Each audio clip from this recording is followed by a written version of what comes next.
Now, another sticking point in terms of the comedy, the working together of the two parties, is what happened in that second meeting when Durbin and Graham presented this plan and the president got ugly about his preference for who he wants in this country. And part of the fallout wound up being the Senate panel interviewing the Homeland Secretary Nielsen and her saying she doesn't recall. She got into it with Cory Booker.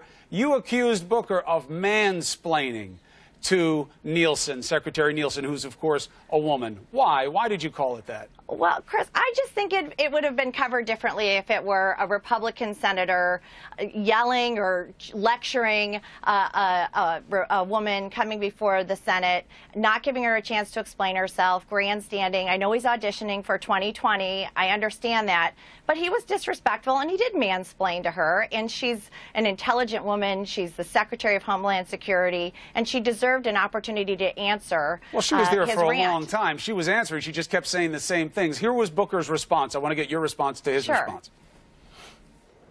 Well, first of all, I'm glad they're finally attacking me. They attack senators almost every single day. But it's a little insulting to say that I should be treating cabinet secretaries one way or another depending upon their gender.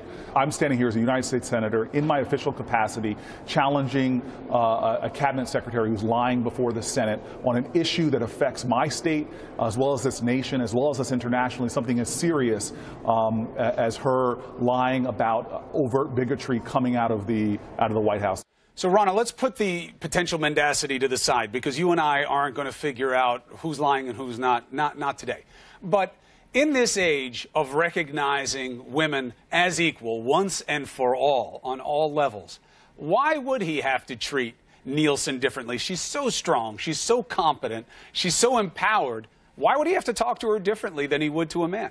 I don't think he should have to talk to her differently, but I will say he was disrespectful to her as the Secretary of Homeland Security, and he was mansplaining to her. And I do think there's How is it mansplaining just because she's a woman? That's what you're saying. Because they talk to people like that all the time, Rana. Well, they talk to men like that all the time.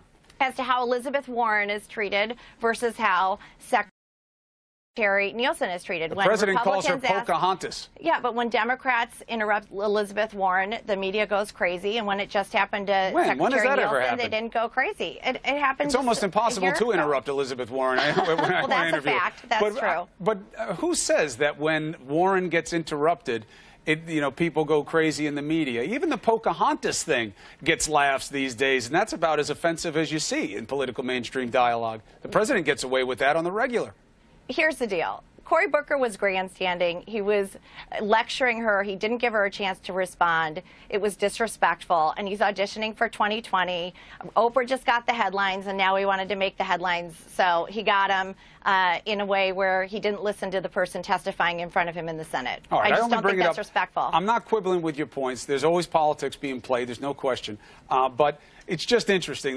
This woman, Nielsen, is in charge of keeping the rest of us safe. She's the Homeland Security Secretary. And she's incredibly qualified and excellent at her job. This is a tough, well, look, that was a tough day for her there, and we'll see what it brings out in the wash about how people view her. But one thing's for sure, she